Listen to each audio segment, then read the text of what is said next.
وأفوض أمري إلى الله إن الله بصير بالعباد ولا حول ولا قوة إلا بالله العلي العظيم. أعوذ بالله من الشيطان الرجيم. بسم الله الرحمن الرحيم. وبه نستعين وهو خير ناصر ومعين. الحمد لله رب العالمين بارئ الخلائق أجمعين. الصلاة والسلام والتحية والإكرام على رسول الأنام سيد المرسلين وخاتم النبيين وحبيب إله العالمين وشفيع المذنبين ورحمة للعالمين ونور السماوات والأرضين المخاطب بطه وياسين سيدنا ومولانا أبي الزهراء محمد.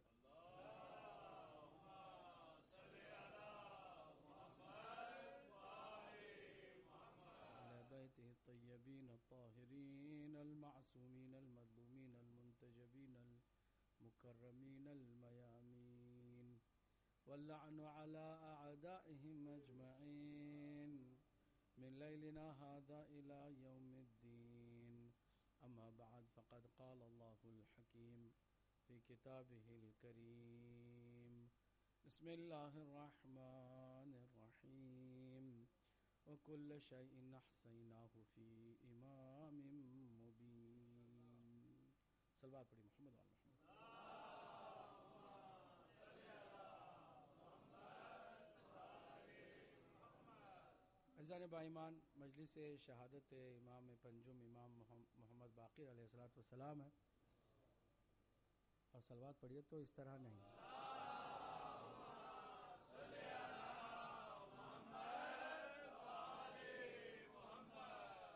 اسی طرح شہادت ہے کربلا کے پہلے شہید کی، سفیر حق و حقیقت اور نمائندہ امامت. انشاءاللہ مجلس کا حق ادا ہوگا آپ کی طرف سے بھی اور ہماری طرف سے بھی. اللہ سبحانہ تعالیٰ نے قرآن مجید میں جہاں خود اپنی تعریف کی ہے، اپنوں کی بھی تعریف کی ہے، انبیاء کی، کتب کی، اور ان ہستیوں کی کہ جن کے لیے انبیاء نے محنتیں کی ہیں اور جن کے لیے آسمانوں سے کتابیں آئی ہیں. اللہ سبحانہ تعالیٰ نے قیامت تک کے آنے والے انسانوں کی ہدایت کا بھرپور انتظام فرمایا، بلکہ انسان کا نام انسان کو بعد میں ملا، پہلے ہدایت کا انتظام اللہ سبحانہ تعالیٰ نے کیا. ظاہری طور پر بھی اس نے اہتمام کیا ہے اور باطنی اور معنوی طور پر بھی اس نے اہتمام کیا ہے. ابھی بچہ دنیا میں آتا ہی نہیں ہے، اس کے دودھ کا اللہ انتظام کر دیتا ہے، اس کی روزی کا انتظام کر دیتا ہے. یہ اور بات ہے کہ ہم اللہ کے کام کو اپنے ہاتھ میں لے لیتے ہیں اور اپنے کاموں کو اللہ کے حوالے کر دیتے ہیں. یہ ہماری اپنی کوتاہ نظری، کوتاہ فکری ہے، ورنہ اس نے تو انتظام کیا ہے. اکثر آپ سنتے ہیں ڈبل شفٹ کرنے والوں سے کہ بھائی اتنی محنت کر رہے ہو، کھاتے بھی نہیں ہو، سوتے بھی نہیں ہو ٹائم پر، آرام بھی نہیں کرتے، تو کہتے ہیں میں فیوچر بناتا ہوں. خدا کی قسم، فیوچر انسان بناتا ہے یا اللہ بناتا ہے؟ میں بچوں کے بارے میں فکر مند ہوں. بچوں کے بارے میں فکر مند اللہ ہے یا تم ہو؟ ہم کیا ہیں؟ ہم نے اللہ کا کام اپنے ہاتھ میں لے لیا ہے، اور جو ذمہ داریاں اللہ نے ہم پر ڈالی ہے نا، اس کو ہم بھول گئے، اللہ پہ چھوڑ دیا ہے. نماز قضا ہوتی ہے، ہونے دو. روزے جاتے ہیں جانے دو، حج واجب ہو گیا ہونے دو، خمس واجب ہو گیا ہونے دو، کب کرو گے کہ دیکھا ہی جائے گا، جب مرنے کے وقت قریب آئے گا بوڑھے ہو جائیں گے، نماز اس وقت پڑھیں گے جب خود رکوع کی حالت میں پہنچ جائیں گے، اور وہ بھی اگر توفیق مل جائے تو، اور یہ توفیق بھی اسی کی طرف سے ملتی ہے۔ بہرحال بات کو میں پھیلانا نہیں چاہتا ہوں، واپس اللہ سبحانہ تعالیٰ نے خود اہتمام کیا ہے ہدایت کا انسان کو پیدا کرنے سے پہلے، روزی کا انسان کو پیدا کرنے سے پہلے، اس کی زندگی کے لیے جتنے اسباب ضروری ہیں ان تمام اسباب کا اللہ سبحانہ تعالیٰ نے پہلے اہتمام کیا ہے، پھر انسان کو پیدا کیا ہے۔ انسان پہلے نہیں بنا، پہلے آسمان بنا، زمین بنی، زمین سے دانے اگنے کا سلسلہ ہوا، بارش کے قطرات نازل ہونے کا سلسلہ ہوا، ہر وہ چیز کے جو انسان کی زندگی کے لیے ضروری ہے اللہ نے اس چیز کو پیدا کیا، پھر انسان کو پیدا کیا تاکہ انسان کسی طرح کی کوئی کمی محسوس نہ کرے۔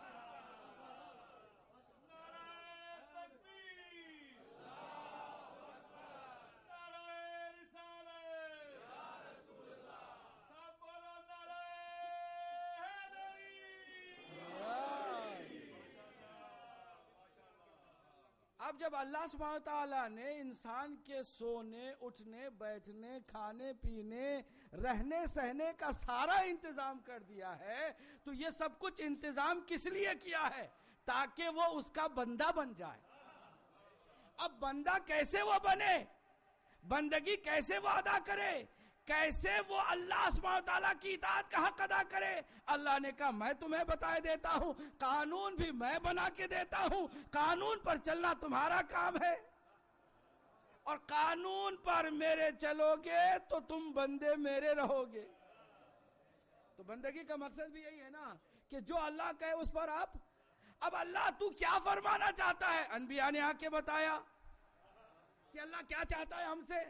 اللہ کی چاہت پر چلنا بندگی ہے نا، تو اس کی چاہت کو کون بتائے گا؟ اسی کا بھیجا ہوا بتائے گا، اسی کا بھیجا ہوا بتائے گا۔ اب وہ جو بھیجا ہوا آ کے بتاتا ہے اور سارے قانون مکمل بھی ہو جاتے ہیں اور اللہ سبحانہ وتعالیٰ کے دین کو تکمیل کی منزل بھی مل جاتی ہے۔ میرے ساتھ چل رہے ہیں؟ سارے قانون آ گئے ہیں، سارے پیغام آ گئے ہیں، تو ابھی کسی پیغمبر کی ضرورت کیوں؟ اس لیے نہیں ہے کہ خود سارے پیغام آ گئے ہیں، تو پیغمبر اس وقت ضروری ہے جب کوئی پیغام رہ گیا ہو۔ سارے پیغام آ گئے ہیں۔ اب قرآن تمام قانون الہی کا مجموعہ ہے، نبی بھی جا رہے ہیں، امت کو کیا صرف قرآن دے کر جائیں کہ جو جی میں آئے اس سے مطلب نکال کے عمل کرو؟ میرے ساتھ چل رہے ہیں؟ جو جس کا جی چاہے اس بے زبان قرآن کو استعمال کرو، اور جتنے بھی امت مسلمہ کے فرقے ہیں ہر ایک دہائی دیتا ہے قرآن کی۔ کوئی بھی مسئلہ، کوئی بھی عقیدہ، کوئی بھی عمل میں قانون کسی بھی مسلمان کے پاس موجود ہو، آپ دیکھیں، آپ پوچھیں آپ نے یہ کہاں سے نکالا؟ کہے گا قرآن سے۔ سبحان اللہ۔ تو کیا یہ معقول طریقہ ہے اللہ کا کہ ابھی وہ جو بچہ پیدا بھی نہیں ہوا اس کی روزی کا، اس کے تمام تر اسباب کا تو اسے خیال ہے، لیکن خیال نہیں ہے تو اپنے ہی دین کا، خیال نہیں ہے تو اپنے ہی قانون کا، خیال نہیں ہے تو اپنے ہی بھیجے ہوئے قانون کا، خیال نہیں ہے تو اپنی ہی اطاعت و عبادت کا۔ پروردگار تو ہر چیز کا خیال رکھنے والا یہاں کیوں یہ کر رہا ہے کہ قرآن جیسی بے زبان کتاب کو امت کے حوالے کر کے نبی جا رہا ہو اور کوئی بدبخت یہ کہے کہ قرآن کافی ہے؟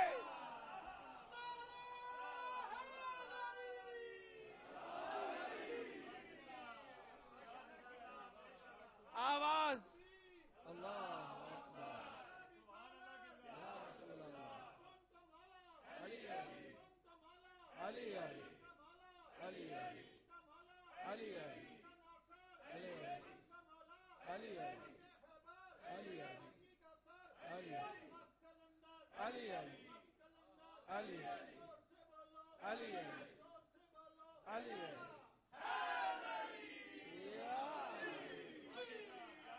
پروردگار تو آ کر کے اگر کہیں خیال نہیں کرتا ہے تو اپنے ہی دین کا کیا یہ ممکن ہے؟ آواز آئے گی کہ نہیں؟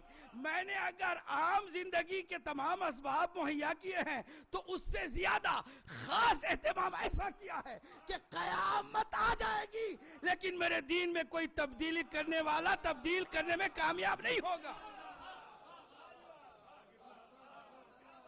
میں دین کو بے سہارا چھوڑ کے نبی سے واپس نبی کو نہیں بلانے والا ہوں۔ اسی لیے نبی نے بھی جاتے ہوئے کہا کہ اب تمہاری مرضی ہے، میرا اعلان سن لو، میں قرآن کے ساتھ ساتھ وارث قرآن بھی چھوڑ کے جا رہا ہوں، قرآن کے ساتھ ساتھ محافظ قرآن بھی چھوڑ کے جا رہا ہوں، قرآن کے ساتھ ساتھ ترجمان قرآن بھی چھوڑ کے جا رہا ہوں، قانون دے کے جا رہا ہوں تو قانون دان کو بھی چھوڑ کے جا رہا ہوں۔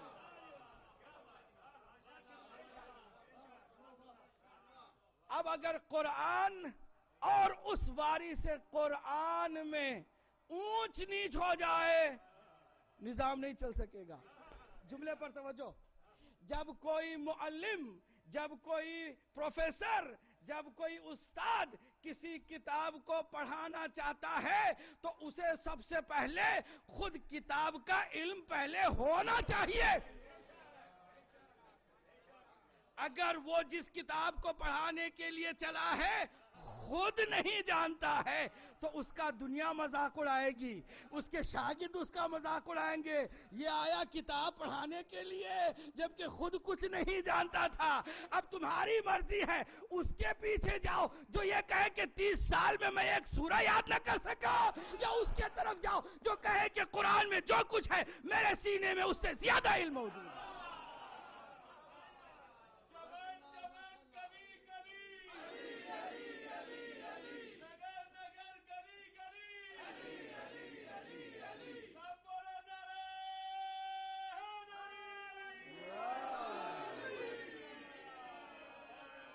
اللہ سبحانہ وتعالیٰ نے قرآن کے ساتھ وارث کو بھی رکھا۔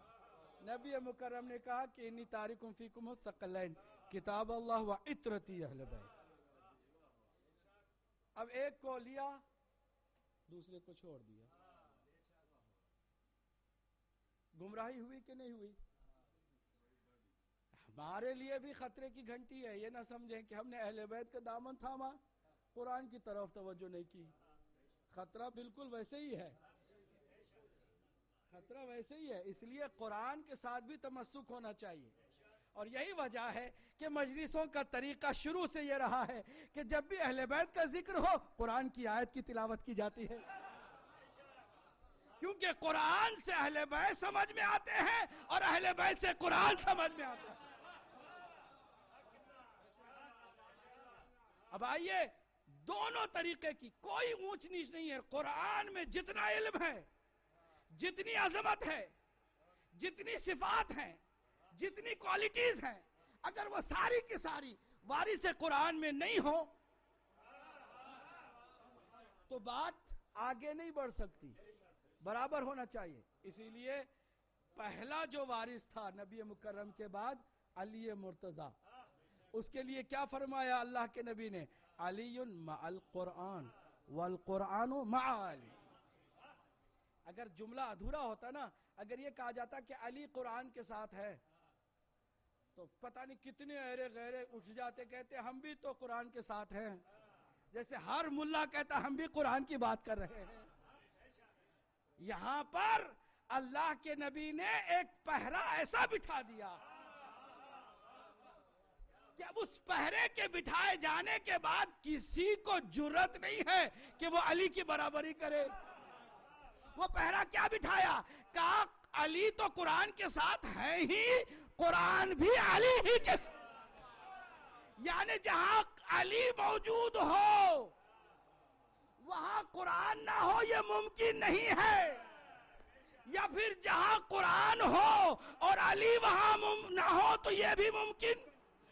تو اسی لیے میرے مولا نے فرمایا جب قرآن نیزوں پہ اٹھا کر کے کہا گیا کہ ہم قرآن کے خلاف نہیں لڑ سکتے تو علی نے کہا علی وہ کہتا ہے کہ قرآن وہی ہے جو علی کے ساتھ ہے، اب جو علی کے مقابل میں آ جاتا ہے وہ کاغذ کے پرزے ہو سکتے ہیں، قرآن نہیں ہو سکتا۔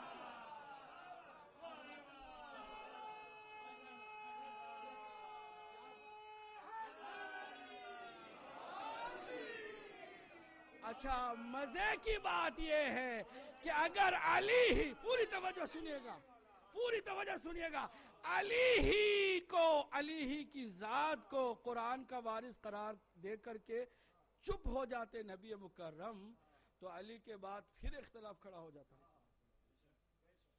کہ قرآن تو ہے، یہ توریت جیسا نہیں ہے جو ایکسپائر ہو گیا، یہ انجیل جیسی کتاب تو نہیں ہے کہ جس کا وقت ختم ہو گیا، یہ زبور جیسی کتاب نہیں ہے کہ جس کا ٹائم تمام ہو گیا، بلکہ یہ قیامت تک کے لیے موجودہ ہے۔ تو معلوم ہوا کہ جب تک قرآن ہے کوئی نہ کوئی وارث قرآن ہے، کوئی نہ کوئی وارث قرآن ہے۔ قرآن ہمیشہ اہل بیت کے ساتھ ہے اور اہل بیت بھی قرآن کے ساتھ۔ یہی ایک دلیل کافی ہے امام زمانہ کے اس وقت موجود ہونے کی۔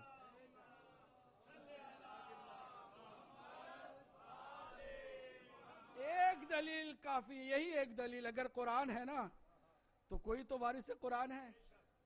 تم ہو تو ذرا بتا کے دکھاؤ، کوئی کہہ سکتا ہے کہ میں واقعاً بھی قرآن کا وارث ہوں؟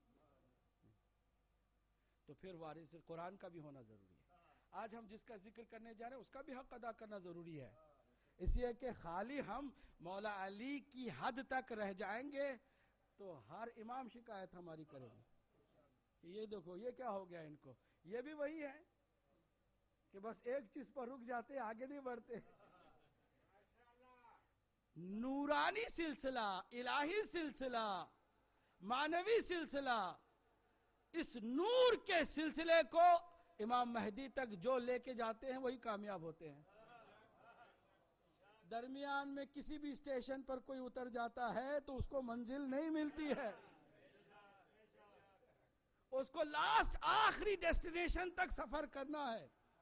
تو پانچواں امام کون ہے جس کی آج ہم مجلس میں بیٹھے ہوئے ہیں؟ عجیب و غریب ہے یہ عظیم امام۔ یاد رکھیے گا کہ 12 جب امام ہوتے ہیں نا تو 12 اماموں میں علم کے اعتبار سے کوئی چھوٹا بڑا نہیں ہوتا ہے، کیونکہ یہ ہم ہیں کہ ہمارا علم کم اور زیادہ ہو سکتا ہے، لیکن وہ کم اور زیادہ والا علم کے معاملے میں کوئی چکر ہی نہیں۔ کیوں؟ اس لیے کہ سب کو اللہ کی طرف سے علم ملا ہے، اور جب ملا ہے اللہ کی طرف سے تو بھرپور ملا ہے۔ کسی امام کا علم کسی امام کے علم سے کم نہیں ہے، کسی بھی صفت میں کوئی بھی امام کسی امام سے کم ہو نہیں سکتا ہے۔ یہ ناممکن ہے کہ کوئی امام کسی امام سے کسی صفت میں کم ہو۔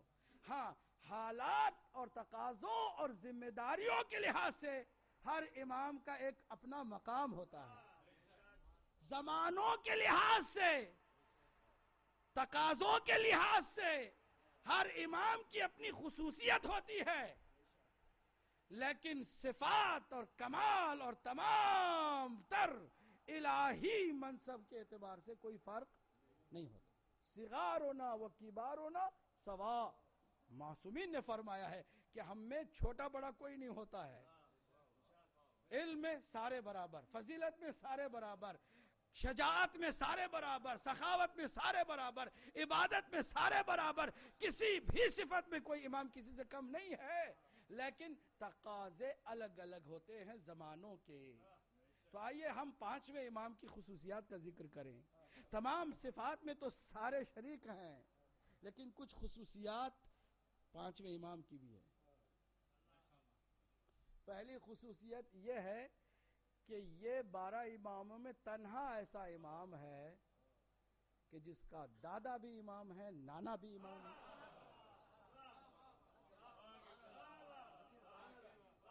جس کا دادا بھی امام ہے اور نانا بھی امام ہے، بابا بھی امام ہے، خود بھی امام ہے، بیٹا بھی امام ہے۔ اللہ نے پانچویں امام کو پانچوں طرف سے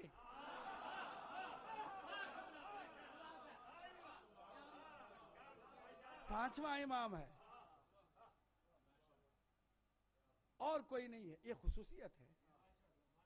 دوسری خصوصیت یہ ہے کہ اللہ سبحانہ تعالیٰ نے مولا کائنات کے بعد دشمنوں کی وجہ سے اماموں کو علم کے ظاہر کرنے کا موقع جو نہیں دیا، امام محمد باقر کو اللہ سبحانہ تعالیٰ نے علم کی بنیاد رکھنے اور علم کی گتھیوں کو سلجھانے اور علم کے چشموں کو پھوڑنے اور بہانے کا بہترین موقع عطا فرمایا۔ اسی لیے آپ کا مشہور ترین لقب توریت میں باقر العلوم ہے۔ باقر کہتے ہیں جو شگافتہ کرے، معموں کو حل کر دے، مشکل کو حل کر دے، ابہام کو دور کر دے، شکوک و شبہات کا خاتمہ کر دے، علم کا دریا بہائے۔ بنیاد رکھی ہے اہل بیت اطہار علیہ السلام کے گھرانے سے یونیورسٹی کی تو امام محمد باقر علیہ السلام نے رکھی۔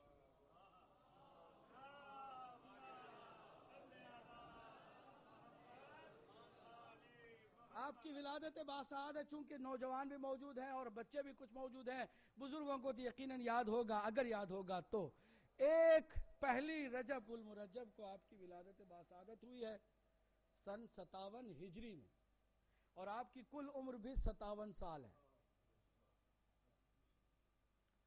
اور آپ کی شہادت 7 ذوالحجہ کو سن 114 ہجری میں۔ اور مزے کی بات یہ ہے کہ آپ اس الہی سلسلے کے 5ویں امام ہیں، تو آپ کی زندگی میں آپ نے دنیا کے بنائے ہوئے 5 حکماں کے دور کو دیکھا۔ یہ بھی عجیب بات، اللہ کا بنایا ہوا ایک ہے، 5واں ہے، اور دنیا کے بنائے ہوئے ایک کے مقابل میں ایک نہیں ہے، 5 ہے۔ بنو امیہ کے 5 خلفاء کا زمانہ آپ نے اپنی زندگی میں دیکھا۔ یہ خصوصیت ہے آپ کی۔ ایک اور خصوصیت آپ کی ہے، پوری توجہ سے،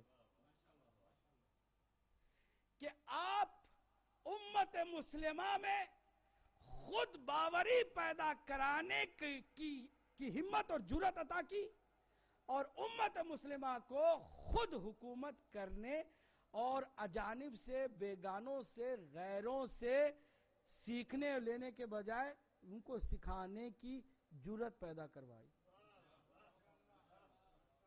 اور امت مسلمہ میں، اسلامی مملکت میں سب سے پہلا سکہ جو اسلامی رائج کروایا وہ امام محمد باقر علیہ السلام کی تدبیر کا نتیجہ ہے۔ صلوات پڑھیے محمد و آل محمد۔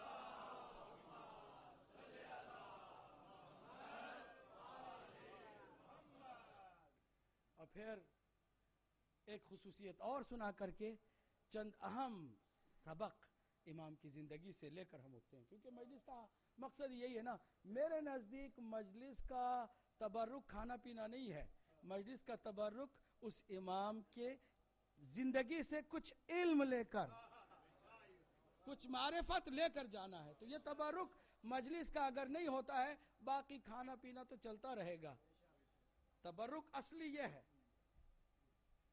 ایک خصوصیت امام کی ہے کہ آپ نے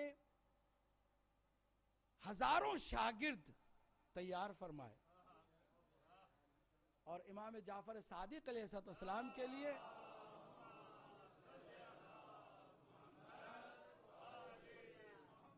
زمین ہرموار کر دی،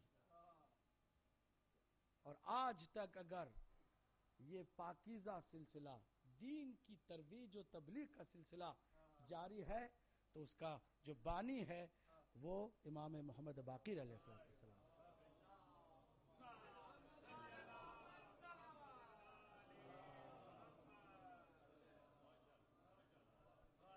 کچھ بچوں کو شاید اس بات کی سمجھ نہیں آئی کہ میں نے جو کہا دادا بھی امام ہے نانا بھی امام ہے، تو وہ کس طرح ہے؟ آپ کے والد ماجد امام زین العابدین ہیں صلی اللہ علیہ وسلم، آپ کے دادا امام حسین علیہ السلام ہیں، اور آپ کے نانا امام حسن مجتبی علیہ السلام، آپ کی والدہ ماجدہ کا نام بھی فاطمہ تھا۔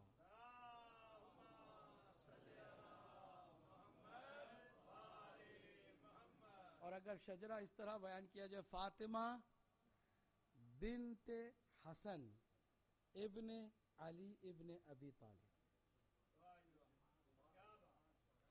اب آئیے، واپس آئیے، امام علیہ السلام بچپن ہی سے، ظاہر سی بات ہے، علم و معرفت کا اگر خزانہ رکھتا ہو تو وہ ہمیشہ چھپاتا نہیں ہے، اور خاص کر کوئی ایسا خزانہ سخی کے ہاتھ لگے کہ وہ اپنے لیے بچا کے رکھے گا یا لٹاتا رہے گا۔ ایک اور خصوصیت کا ذکر ضمناً کر دوں گا، لیکن میں نے سوچا تھا کہ اس کو مصائب سے پہلے کروں گا، کہ یہ پانچویں امام کی ایک خصوصیت یہ بھی ہے کہ کربلا کے یہ عینی گواہ ہیں، چشمدید گواہ ہیں۔ چنانچہ کربلا کی تاریخ صحیح معنوں میں جو ہم تک پہنچی ہے، ان کا ایک مضبوط اور معصوم راوی خود پانچویں امام ہے۔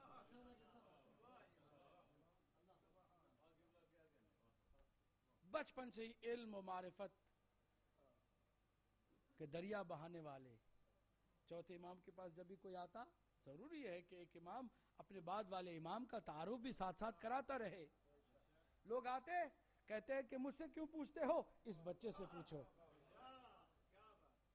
جیسے خود حضور کے پاس جب کوئی سائل آتا سوال لے کر کے، تو کہتے تھے کہ مجھ سے کیوں پوچھتے ہو، حسنین سے پوچھو۔ اور یہ جب جواب دیتے تو دنیا حیران رہ جاتی، اور سوال کرنے والا حیران رہ جاتا، اس نے کہاں سے لیا ہے۔ پوری توجہ سے سنیے گا، آپ نے شاگرد بھی پیدا کیے بہت سارے۔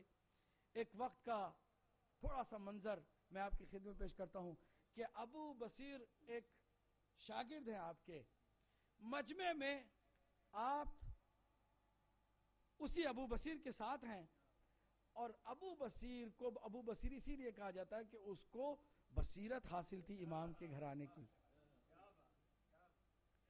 فرماتے ہیں ابو بصیر، لوگوں سے پوچھنا کیا وہ مجھے دیکھ رہے ہیں؟ پوری توجہ سنیے۔ کہا یہ کیا سوال ہے؟ کہا ذرا پوچھنا تو صحیح۔ لوگوں سے پوچھا کہ تم کیا محمد ابن علی الباقر کو دیکھ رہے ہو؟ لوگوں کہ نہیں، ہم تو نہیں دیکھ رہے۔ چپکے سے کہا کہ یہ ابن رسول اللہ، یہ تو کہہ رہے ہیں کہ آپ کو نہیں دیکھ پا رہے ہیں۔ کہا اچھا تھوڑی دیر رک جاؤ۔ ایک نابینا اس محفل میں وارد ہوا، اندھا آیا۔ امام نے کہا ابو بصیر اس اندھے سے پوچھو کہ کیا وہ مجھے دیکھ رہا ہے؟ ابو بصیر نے اس نابینا سے پوچھا کہ کیا تم امام کو دیکھ رہے ہو؟ کہا کیوں نہیں، وہ تو تمہارے ساتھ ہی ہیں۔ اس کی خوشبو، اس کا نور، اس کی محبت میرے دل میں اس طرح بے چینی کے ساتھ آ گئی ہے کہ میں اسی کو دیکھ کے تو آیا ہوں۔ آنکھ رکھنے والے مجمع نے کہا کہ امام کو ہم نے نہیں دیکھا۔ آنکھ نہ رکھنے والے ایک عاشق نے کہا کہ ہم نے دیکھا۔ میں کیا بتانا چاہتا ہوں اس واقعے سے یہ بتانا چاہتا ہوں کہ دنیا والوں، امام مہدی کے نہ دیکھنے کا گیلہ نہ کرو۔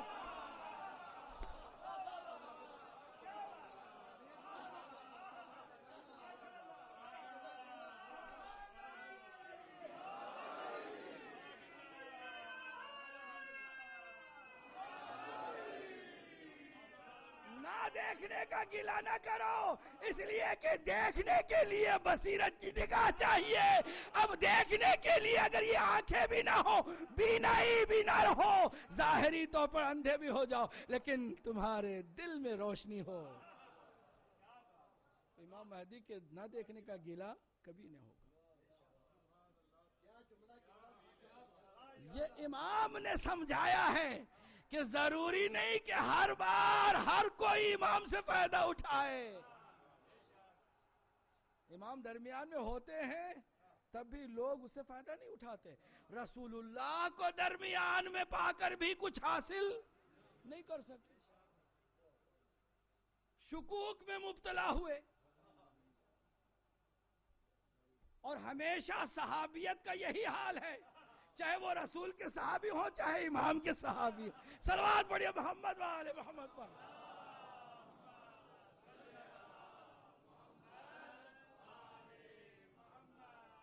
ابو بصیر کہتے ہیں کہ ایک شخص آیا، پوری توجہ سنیے گا.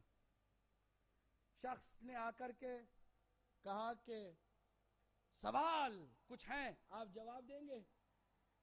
امام نے کہا تم سوال سمیت مجھ سے جواب چاہتے ہو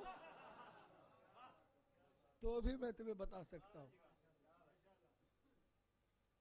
تو اس نے کہا یہ کوئی جادوگر تو نہیں؟ دل میں سوچا. قرآن کی آیت پڑھ کے امام نے کہا کہ ہم جادوگر نہیں ہیں. اس نے کہا دل کی بات بھی اس نے پڑھ لی.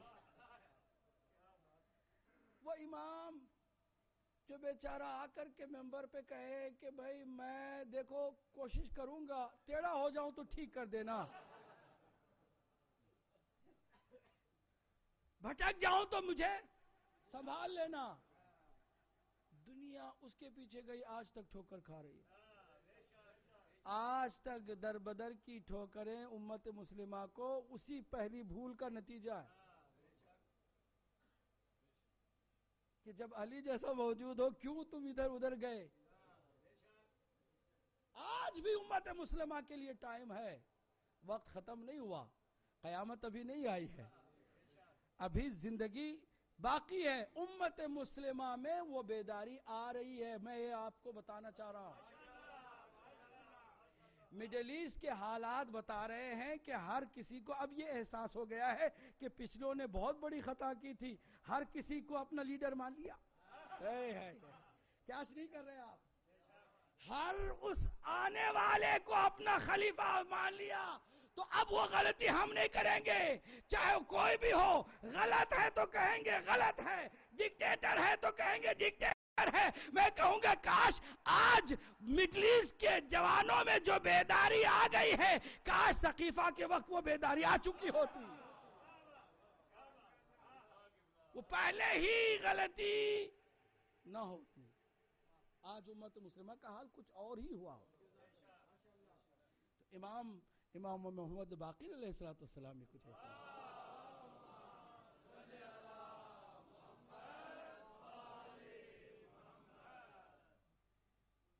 آپ کے زمانے میں سب سے زیادہ آپ کو اذیت پہنچانے والا اور آپ سے حسد میں مبتلا جو حاکم تھا بنو امیہ کا، ہشام بن عبد الملک، بڑا حسد تھا اسے. حج کے زمانے میں آپ کا ایک طریقہ تھا، یہ بھی سن لیجئے گا. پانچویں امام کا ایک طریقہ تھا کہ اپنے لال جو کہ خود معصوم ہیں، چھٹے امام کو ساتھ لے کے جاتے تھے اور منا کے میدان میں کھڑے ہو کر خطاب کرتے تھے. ایھا الناس، لوگوں جو جانتے ہیں مجھے وہ جانتے ہیں، جو نہیں جانتے ہیں وہ جان لیں کہ میرا نام محمد ابن، پوری توجہ سے، محمد ابن علی ابن حسین ابن علی ابن ابی طالب ہے. یہاں میں رک کر ایک بات کہوں، صرف پانچویں امام کا یہ طریقہ نہیں تھا. ہر امام نے جب بھی تعارف کرایا ہے نا اپنا، تو تعارف کرانے کے بعد جہاں پڑاؤ ڈالا ہے نا، اس شخصیت کو ابو طالب کہتے ہیں.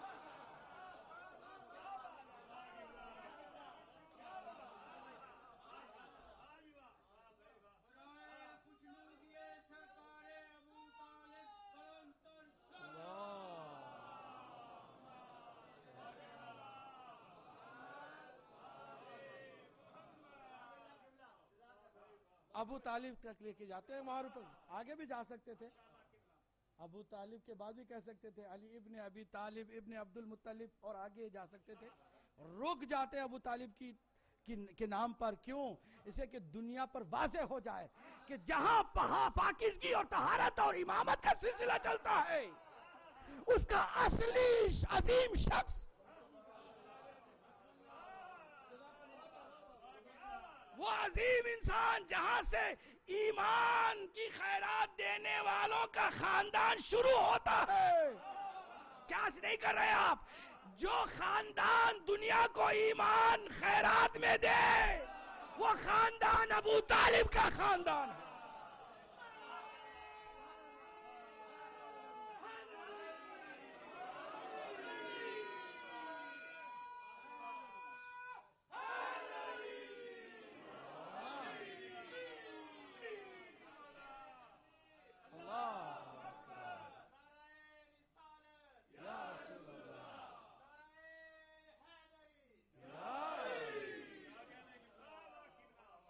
وہ جو خاندان ہے ابو طالب کا، ایمان تو خیرات میں دینے والا ہے. تقریر فرماتے تھے، اور ایک وقت جب آیا حج کے موسم میں، امام جعفر صادق کو آگے کیا.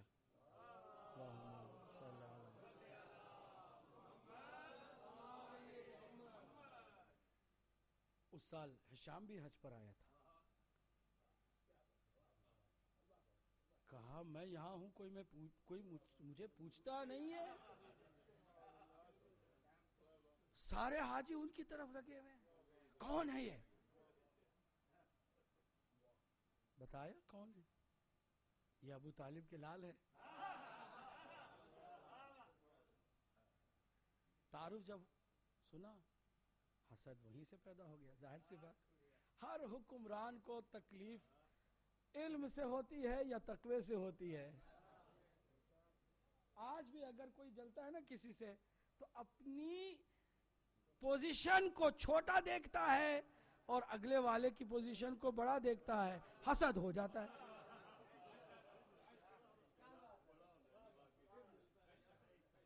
اسے بہت تکلیف ہوئی. وہیں سے اس نے پیغام بھیجا کہ میں آپ کو دعوت دیتا ہوں، آپ دمشق تشریف لائیں. دارالحکومت ہمیشہ بنو امیہ کی دمشق ہے. اور یاد رکھیے گا کہ اس وقت اس سیریا کے حالات بھی بہت ہی زیادہ آپ کے اور ہم سب کے ہوش سنبھالنے کے لیے فالو کرنی چاہیے. آپ کو تمام اخبار سے آپ واقف ہوتے رہیں، کیونکہ سفیانی کا وقت آنے والا ہے. وہاں پر وہی سلسلہ ابو سفیان کی اولاد کا، تو وہاں ہشام بھی اسی سلسلے کا تھا نا. اس نے بلایا، دعوت دی، آپ کو آنا پڑے گا. امام نے مسکرا کے پوچھا اگر میں نہیں آیا تو؟ حجت تمام کرنے کے لیے نا، کہ بہت برا ہوگا آپ کے لیے. دیکھیں نا، دھمکی اس نے دے دی. بہرحال سفر کی تیاری، کیونکہ ظاہر سی بات ہے تقاضے جتنے ہوتے ہیں نا ظاہری زمانے کے، ان تقاضوں کے ساتھ جو امامت کرے اس کو ہم امام مانتے ہیں. اب یہاں پر رک کر میں ایک بات عرض کروں، ایک اور بہت اہم خصوصیت جس کو میں چاہ رہا تھا کہ بیان ہی نہ کروں، کیونکہ اب میں نے محسوس کیا کہ اس کا بھی ذکر ضروری ہے تاکہ امامت کی عظمت بھی آپ کے اور ہم سب کے سمجھ میں آئے. ایک خصوصیت یہ بھی ہے کہ رسول اللہ صلی اللہ علیہ وآلہ وسلم نے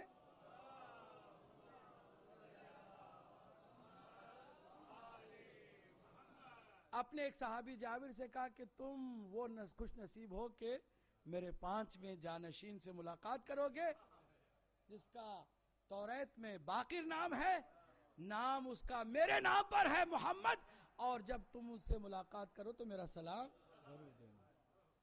ایک خاص بات تھی اس میں،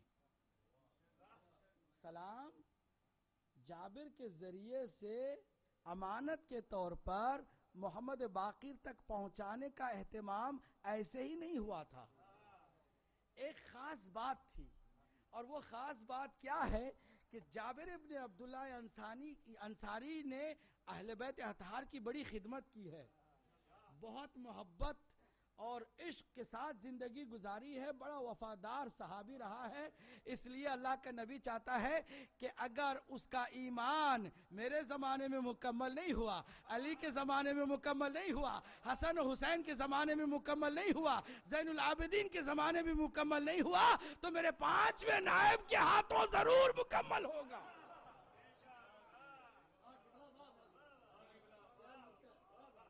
اس کا ایمان مکمل ہو.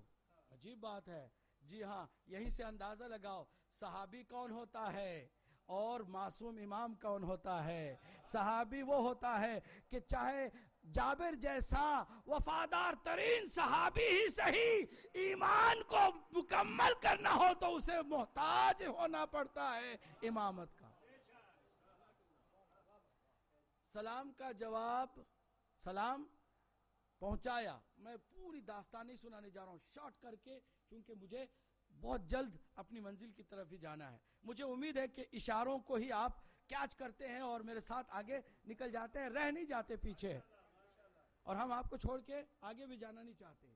تیار ہے نا؟ بالکل. اشارہ واقعاً بھی مدینے کی گلی میں جابر ابن عبداللہ انصاری نے تلاش کیا. وہ وقت آ گیا، نابینا ہو چکے تھے، بزرگ ہو چکے تھے، ملاقات بھی ہو گئی. سلام پہنچایا. سلام کے جواب کو دیتے ہوئے چچا جابر کو عزت سے بٹھایا. اب بٹھا کر کے کہتے ہیں چچا جابر، آپ نے کس کس سے معرفت کے سبق حاصل کیے ہیں؟ کہ آپ کے جد کی صحبت کا مجھے شرف حاصل ہوا، آپ کے دادا کا بھی، آپ کے نانا کا بھی، آپ کے بابا کا بھی، اور عظیم 6 شخصیتوں کا، معصوم شخصیتوں کا شرف حاصل ہوا ہے. کہا اچھا، تو اب مجھے بتائیے کہ اب اس وقت آپ کی معرفت کا حال کیا ہے؟ اللہ اکبر. کہ ابن رسول اللہ، میں آپ کو کیا بتا سکتا ہوں، آپ کل علم کے مالک ہیں اور ہم آپ ہی سے علم کی خیرات اور معرفت کی خیرات لیتے ہیں. کہا میں نے آپ سے سوال کیا چچا، آپ بتائیے کہ آپ کی معرفت کی حد کیا ہے؟ کہا میں اب معرفت کی اس منزل پر پہنچ گیا ہوں کہ جوانی سے زیادہ مجھے بڑھاپا پسند آنے لگا ہے، صحت اور تندرستی سے زیادہ مجھے بیماری پسند آنے لگی ہے. معرفت کی منزل ہے یہ. اور دولت سے زیادہ اس وقت مجھے غربت اور فقیری پیاری لگنے لگی ہے. اور تو اور یہ ابن رسول اللہ، مجھے جینے سے زیادہ موت اچھی لگنے لگی ہے. 4 چیزیں ہوئی نا. اب ہماری معرفت کا حال کیا ہے؟ 24 گھنٹے مال مال مال. کسی سے کہتے بھی ہیں دعا کے لیے فوراً دعا کرو، صحت کی دعا کرو، بیمار نہ ہو. کوئی بیماری کو پسند نہیں کرتا ہے. فقیری کو کوئی پسند کرے، یہ ہو ہی سکتا ہے؟ ہو ہی نہیں سکتا. اور پھر جینے کی امیدیں، جینے کی آرزویں اور جینے کی دعائیں اتنی کہ کوئی مرنے کے لیے تیار نہیں ہوتا. اور پھر جو بوڑھا بھی ہو گیا نا، وہ کہتے ہیں کاش کچھ جوانی کے دن اور باقی رہ جائے. جوانی کو پسند کرتا ہے بوڑھا بھی، اور بار بار ٹھنڈی سانسیں لے کے کہتا ہے، آہیں بھرتے ہوئے کہتا ہے کاش وہ جوانی باقی رہ جاتی ہے نا. ہماری تو یہ معرفت کا حال ہے. اور جابر ابن عبداللہ انصاری کہا کہ چچا جابر، کیا آپ نے اس معرفت کے اظہار کے پیچھے کوئی دلیل بھی رکھی ہے؟ کہ ابن رسول اللہ، ہم نے آپ ہی سے تو سیکھا ہے کہ کوئی بات بغیر دلیل کے نہیں کہیں گے. دلیل کے بغیر کوئی بات ہم نہیں کرتے ہیں. نحن ابناء الدلیل، ہم تو دلیل کے پیچھے چلنے والے ہیں. کہ اچھا پھر دلیل بتائیں. کہ سنیں، جوانی میں انسان اللہ کی نعمتوں سے غافل ہو جاتا ہے، بڑھاپے میں اللہ کی نعمتیں اسے یاد آتی ہیں. اس لیے مجھے بڑھاپا پسند ہے. انسان دولت کے ساتھ ہوتا ہے تو غرور بھی ساتھ ساتھ اس کے پیدا ہوتا ہے. جتنی دولت انسان کی بڑھتی جاتی ہے اتنا ہی اس کے اندر غرور اور تکبر بھی بڑھتا جاتا ہے. اور فقیری میں انسان واقعا انکساری کی طرف جاتا ہے, خاکساری کی طرف جاتا ہے. اس لیے مجھے فقیری پسند ہے. کہا اچھا حیات اور موت کے درمیان آپ نے موت کو کیوں چنا؟ کہا اس لیے یا ابن رسول اللہ کہ حیات میں ہر آن خدشہ ہے کہ کہیں گناہ سرزد نہ ہو جائے.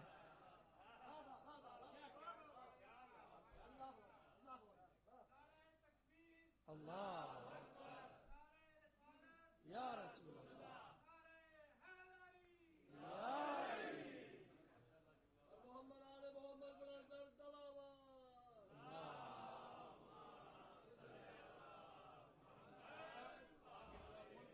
پوری توجہ پوری توجہ پوری توجہ پوری توجہ. آج مجلس کا ماحصل آپ کی خدمت میں پیش کر رہا ہوں کہ ایک مرتبہ جابر ابن عبداللہ انصاری نے دلائل پیش کیے تو دلائل کو امام نے رد نہیں کیے, اس لیے کہ ہر دلیل میں یقیناً پختگی تھی اور وہ دم تھا کہ جو ہر دلیل میں ہونا چاہیے. لیکن امام نے فرمایا کہ شاید اسی لیے میرے جد نے مجھے سلام پہنچانے کے لیے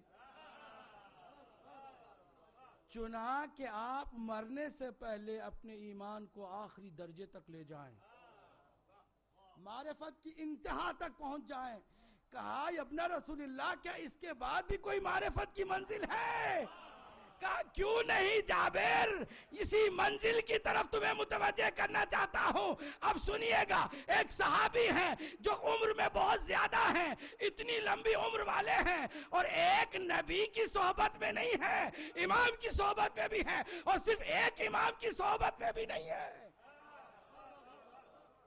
4 اماموں کی صحبت میں بھی ہیں. اس کے باوجود امام کی عمر ابھی بہت کم ہے, 4 یا 5 سال کی عمر ہے. معرفت کی آخری منزل رسول کے صحابی کو بتا رہے ہیں.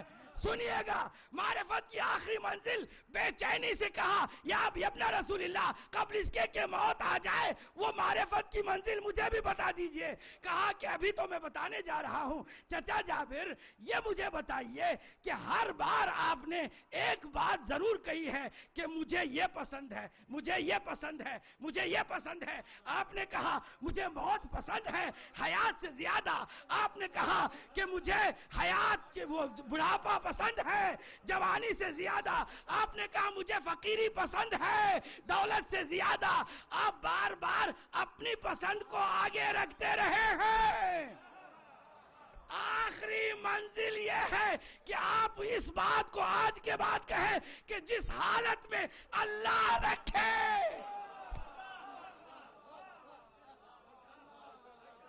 جس حالت میں اللہ رکھے میں اس پر راضی ہو جاؤں گا. یہ آخری منزل معرفت کی ہے. سلام ہو اس امام پر کہ جس نے ہم جیسے گنہگاروں کو بھی آخری منزل معرفت کی بتا دی. ہم نے کسی نبی کی صحبت حاصل نہیں کی, کسی امام کی صحبت حاصل نہیں کی. ہاں مجلس کا صدقہ یہی ہے, مجلس کا یہی تو سب سے عظیم صدقہ ہے کہ جو اس مجلس میں آ جاتا ہے اسے معرفت کی آخری منزل مل جاتی ہے.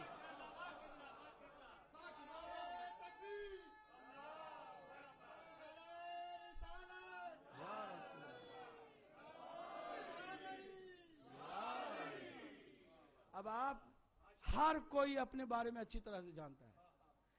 جس حالت میں آپ ہیں آپ خوش ہیں یا کوئی نہ کوئی تمنا, گلا, شکوہ, شکایت, ڈیمانڈ ہے؟ اگر ہے تو سمجھے کہ ابھی اس منزل پر ہم نہیں گئے ہیں. جس حالت میں اللہ رکھے اس پر راضی رہو. بہت مشکل کام ہے نہیں, اور پھر چارہ بھی تو نہیں ہے,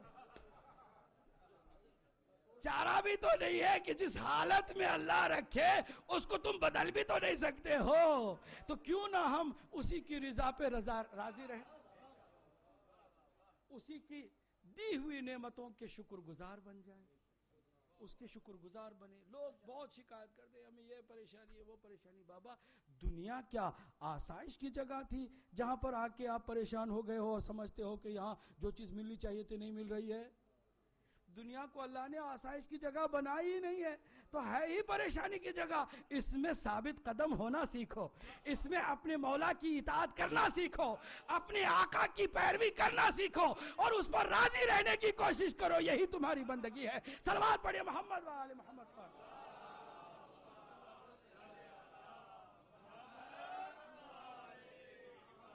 وقت ہے, آپ مجھے اجازت دیں گے کیونکہ میرا جو 1 گھنٹے کا جو ٹائم دیا گیا تھا نا وہ تمام ہوا چاہتا ہے. اگر کچھ وقت ہے, چونکہ بار بار تو ایسی مجلسیں نہیں ہوتی. 5ویں امام کی مجلس تو یا تو ولادت کے وقت ہوتی ہے یا پھر شہادت کے سال میں 1 دفعہ. اور پھر اگر پڑھنے والا کوئی ادھر ادھر لے کے جاتا ہے تو آپ بھی ادھر ادھر ہو جاتے ہیں. پھر امام ہی کی تھوڑی بہت معرفت حاصل کرنے کے لیے اگر آپ مجھے 10 منٹ مزید دیتے ہیں تو مجھے آپ کی صلوات سے یقین چاہیے.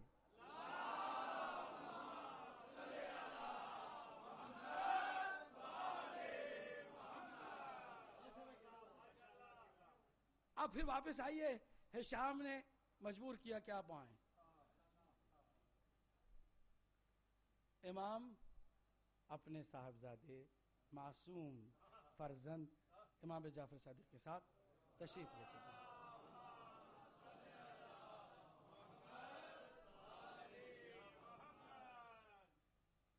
خبر پہنچ گئی کہ امام آ گئے ہیں اپنے فرزند کے ساتھ.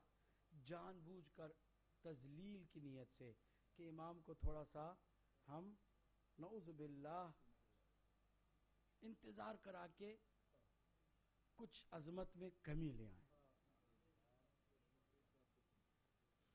3 دن تک اس نے دربار میں نہیں بلایا.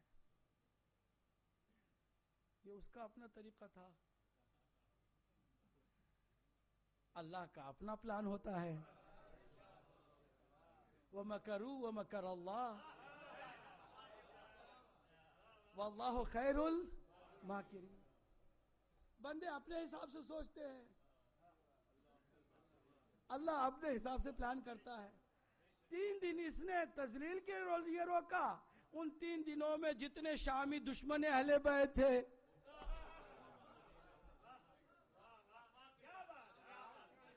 دو اماموں کو تبلیغ کرنے کا موقع اس سے بہتر کیا ہوتا تھا. البتہ سارے دشمن تو دوست نہیں بنتے, جتنے حلالی تھے وہ سارے کے سارے محب ہو گئے.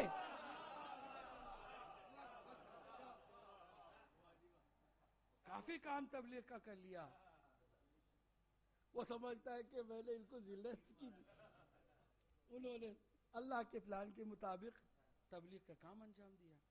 بہرحال 3 دن ان کو پیش کیا گیا. پھر بھی وہ لاپرواہی سے تیر اندازی کے مقابلے میں لگا ہوا ہے. لوگوں کو لگایا ہوا ہے, تیر کمان اٹھاؤ لگاؤ, تیر نشانے, اور اس میں مشقیں جاری ہیں. تو کہتا ہے کہ آپ بھی اٹھائیے, آپ بھی لگائیے. امام کی عمر 55 سال کی ہو چکی تھی اس وقت. کہا ہشام مجھ سے مذاق کر رہا ہے, میں بوڑھا ہو چکا ہوں, تیر اندازی سے میرا کیا تعلق. اس نے سمجھا کہ جیسے عام ملا ہوتے ہیں کہ جو سوائے چند چیزوں کے کچھ بھی نہیں جانتے ہیں, نہیں کیا کر رہے تو میں کیا کروں. کہتا اب یہی موقع ہے کہ اصرار کرو, مجبور کرو. ان سے تیر لڑکھڑا کے گرے گا, ہم ان کا مذاق اڑائیں گے, قہقہے لگا کے ہنسیں گے. اصرار کیا, نہیں آپ کو میری قسم ہے. کہ تمہاری کیا حیثیت ہے کہ تمہاری, لیکن اس کو وہ بھی ہوشیار تھا. اس نے کہا آپ کو آپ کے جد کی قسم ہے. اچھا بات یہ ہے تو پھر لاؤ مجھے تیر کمان. اس نے کہا تو خود ہی اب مزید نعوذ باللہ اس کے خیال میں ذلیل ہونے کے لیے تیار ہو گئے. اور تھوڑا سا پیچھے. امام نے کہا کتنا پیچھے؟ میں اور پیچھے چلا جاتا ہوں, نشانے سے اور زیادہ. جو عام لوگ کھڑے ہو کر کے تیر اندازی کرتے تھے, امام نے کہا اور پیچھے چلا جاتا ہوں. تیر کو کمان میں جوڑا اور تیر نکلا. کس کے ہاتھ سے نکلا؟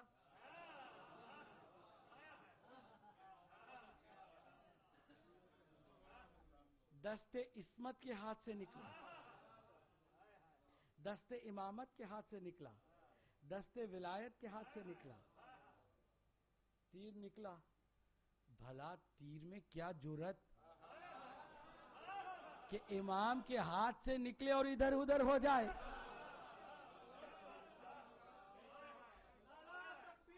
اللہ یا رسول اللہ. علی علی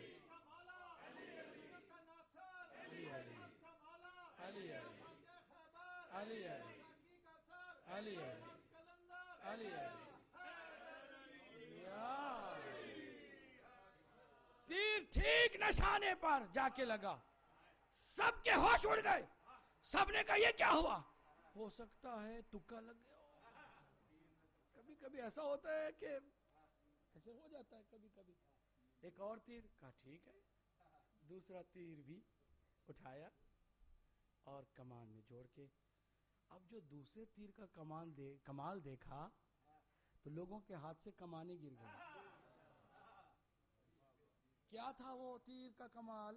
تیر کا کمال یہ تھا کہ وہ گیا تو ٹھیک پہلے والے تیر کے سینے کو چاک کر کے اس کو دو ٹکڑے کر کے ٹھیک نشانے پہ، پہلے تیر نے جس نشانے کو سنبھالا تھا اسی نشانے کو دوسرے تیر نے بھی پا لیا. لیکن پہلے کو دو ٹکڑے کرنے کے بعد، یہ دو ٹکڑے کرنے کی رسم آج کی نہیں ہے، اس کے جد نے بھی ایسے ہی کیا تھا.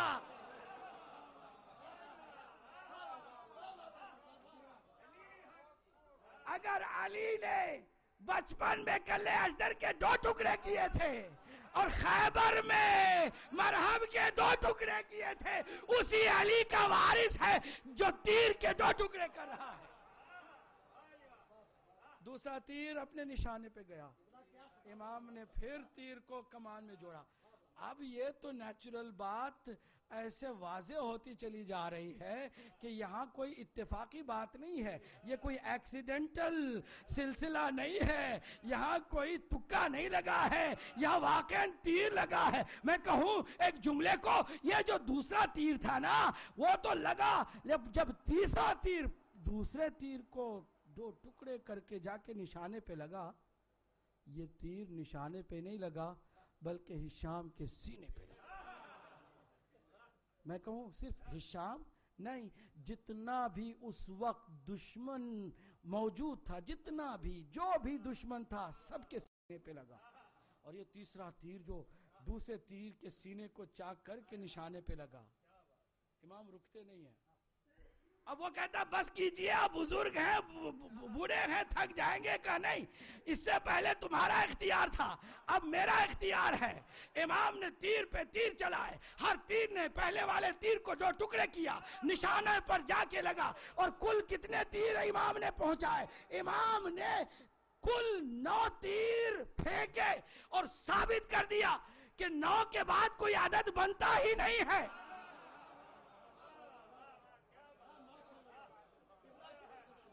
9 کے بعد کوئی عدد نہیں ہوتا.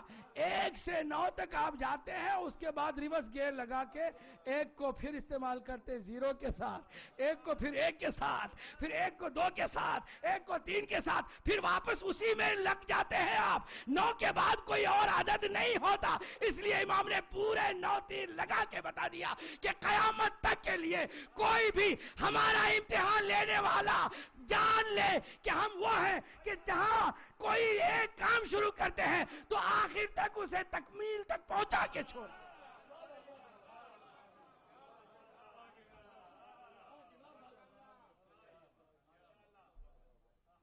اب اس کی حالت بہت ہی خراب ہو گئی. حسد جتنا تھا وہ اب ٹرپل نہیں 9 برابر ہو گیا.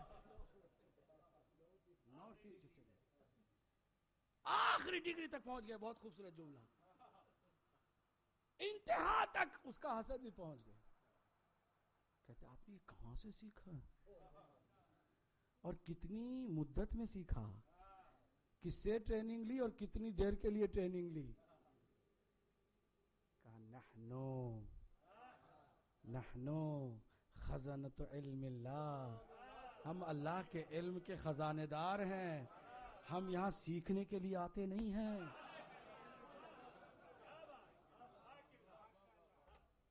ہم کسی سے سیکھنے کے لیے نہیں آتے ہیں.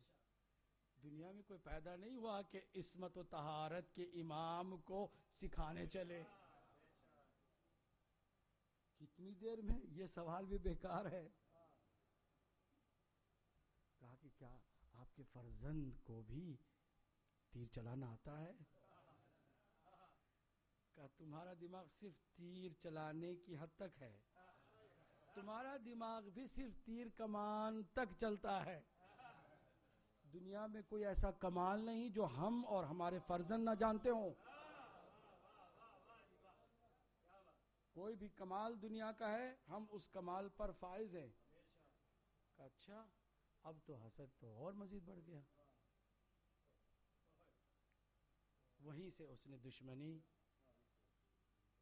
اب اس حدیث، اس روایت کا جو راوی ہے چھٹے امام ہے، کہ میرے بابا کی اس عظمت کو اس نے جب دیکھا تو اسی وقت اس نے امام کو شہید کرنے کی نیت کر لی. اور جب آپ واپس مدینے آئے تو زہر کے ذریعے سے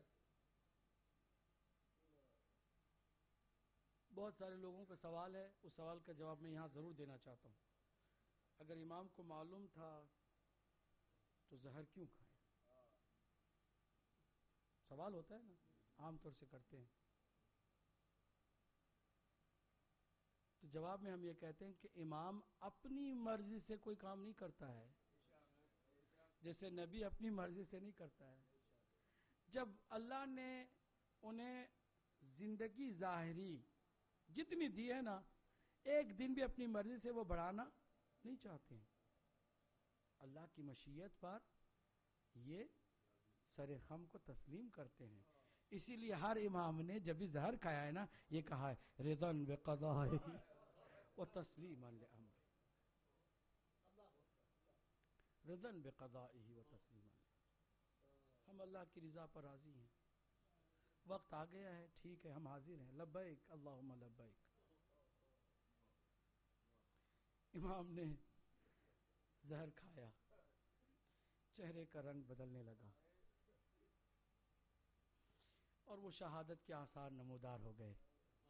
لیکن عجیب بات ہے، یہ وہ امام ہے کہ جو کربلا کا گواہ بھی ہے.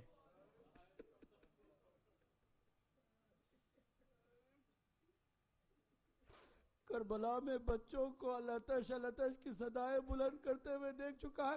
انہی پیاسے بچوں میں سے 5واں امام بھی رہا ہے. آخری وقت میں اپنے لال سے کہتا ہے کہ بیٹا جعفر، تم بابا کو کیا پانی پلا سکتے ہو؟ کہا کیوں نہیں بابا. ادھر جعفر صادق نے پانی پیش کیا اور ادھر بابا کی آنکھوں میں آنسو آ گئے. کہا لال تمہیں معلوم ہے میرے جد حسین نے پانی مانگا تھا. ہاں آزادارو، یہ صرف کربلا والوں کے لیے پیاس مخصوص ہو گئی ہے. اس لیے کہ آپ کو معلوم ہے نا کہ پہلا جو کربلا کا شہید حضرت مسلم ابن عقیل ہیں، وہ بھی کوفے میں ابن زیاد کے دربار میں لائے گئے تھے. دہن زخمی تھا، خون دہن سے آ رہا تھا. میں دونوں مصائب کو ساتھ ساتھ لے کے چل رہا ہوں. توجہ شرط ہے، توجہ کریں گے تو آنکھوں میں آنسو آئیں گے. سفیر حسین کے لیے بھی پانی لایا گیا تھا، لیکن جب پانی پینا چاہا، پانی خون سے بھر گیا. اب خون پینا تو حرام ہے، پانی کو پھینک دیا. دوبارہ پانی لایا گیا، پھر وہ پانی خون سے بھر گیا. لگتا ہے کہ کربلا والوں کو شہادت پیاس میں ملنے والی ہے. یہاں پر جعفر صادق نے اپنے بابا کو پانی پلایا. مجھے یقین ہے دونوں نے کربلا کا رخ کیا ہوگا. دونوں نے کربلا کا رخ کر کے کہا ہوگا لا یومن کیوم یا ابا عبداللہ، اے ہمارے جد حسین، آپ کی مصیبت اس قدر ہے کہ کوئی بھی اس طرح کی مصیبت سے نہ گزرے. جزاکم ربکم. امام کی شہادت واقع ہو جاتی ہے. امام نے کفن بھی دیا اور اپنے بابا کو اپنے ہاتھوں سے غسل بھی دیا, نماز میت بھی پڑھائی, اور جنت البقیع میں امام زین العابدین کے پہلو میں دفن بھی کر دیا. میں کہوں گا اے جعفر صادق, کتنے خوش نصیب ہیں آپ, اپنے بابا کے تمام فرائض آپ نے انجام دیے. ذرا کوئی آپ کے جد علی ابن الحسین سے تو پوچھے, ہاتھوں میں ہتھکڑی ہے, پاؤں میں بیڑیا ہے, گلے میں توق خاردار ہے. ہاں زادارو سنیں گے. ادھر مسلم کا حال بھی سن لیں. پانی میسر نہیں ہوا, کہا کیا تم میری 3 باتوں کی وصیت پر عمل کرو گے؟ کہا وصیت کیا ہے بتا دو. اب ذرا وصیت مسلم کی سنیں. مسلم نے پہلی وصیت کیا کی؟ میں نے اپنے آقا کو خط لکھ دیا تھا کہ کوفے والے آپ کے چاہنے والے ہیں, آپ ضرور کوفے کی طرف تشریف لائیے گا. اب ذرا میرے آقا کو کوئی بتا دے کوفے کی طرف نہ آئے, بے وفا کوفے کی طرف نہ آئے. ظالم مسکرانے لگے. کہا اچھا دوسری وصیت کیا ہے؟ کہ دوسری وصیت یہ کہ 2 میرے جو ننھے بچے یا تو انہیں مدینے پہنچا دیا جائے یا میرے آقا حسین کے قافلے سے ملا دیا جائے. اچھا تیسری وصیت کیا ہے؟ کہ 2 رکعت نماز پڑھنے کی. اے ماتمدارو, نماز وہ ایسی عظیم نعمت ہے کہ ہر کربلا کے شہید نے مرنے سے پہلے اس کی یاد دلائی ہے. نماز سے غافل نہ رہنا. اگر کوئی حسینی ہے اور عزادار ہے اور ماتمدار ہے, اس کی نماز قضا ہونے نہ پائے. مسلم نے مصلی بچھایا, 2 رکعت نماز پڑھی, نماز تمام ہوئی, کھڑے ہو گئے اور اس راستے کی جانب کے جس راستے سے حسین تشریف لانے والے تھے, انگلی کو اٹھا کے کہا السلام علیک یا ابا عبداللہ الحسین. اے آقا حسین میرا سلام لیجئے. یہ مسلم کی سنت ہے کہ ہم مجلس کے بعد انگلی اٹھا کر کہتے ہیں السلام علیک یا ابا. ادھر حسین بھی امام ہے نا. ایک مرتبہ حسین کے چہرے پر غم کے آثار نمودار ہو گئے. عباس کو آگے کیا, بیٹا علی اکبر تم بھی جاؤ چچا کے ساتھ, دیکھو کوئی کوفے والا, کوئی کوفے کی جانب سے آنے والا ہو تو اسے میری طرف لے کے آنا, کیونکہ کوفے کے حالات دگرگون ہو چکے. دیکھا ایک شخص آ رہا ہے, عباس نے حسین کے سامنے اس کو کر دیا. حسین نے کہا بتا کیا ماجرا ہے؟ کہا یا ابن رسول اللہ, تنہائی میں کہوں گا. کہا نہیں, یہاں پر تم سب کے سامنے کہو, ان سے میرا کوئی پردہ نہیں ہے. یہ میرا علمدار حسین کا علمدار عباس ہے اور یہ میرا لال علی اکبر ہے, ان سے کوئی بات چھپاتا نہیں ہوں, بتا دو کیا تم نے دیکھا ہے. کہا کہ آقا میں کیا بتاؤں, جب میں کوفے سے نکل رہا تھا تو مسلم کی لاش کو رسیوں سے باندھ کر کے کوچا در کوچا پھرایا جا رہا. ہاں زادارو, ایک مرتبہ حسین نے امامہ سر سے اتارا, کہا انا للہ و انا الیہ راجعون. اب حسین کا انداز کریمی دیکھو. حسین آئے ہیں حرم کے, اہل حرم کے خیموں میں. حسین نے مسلم کی بچی کو بلایا, اپنے زانوں پر بٹھایا اور ایک مرتبہ بالوں کو سلجھانے لگے. وہ بچی بھی بنی ہاشم کی بچی تھی. بے چین ہو کر مڑ کے کہا چچا کیا میرے بابا کی خیریت ہو؟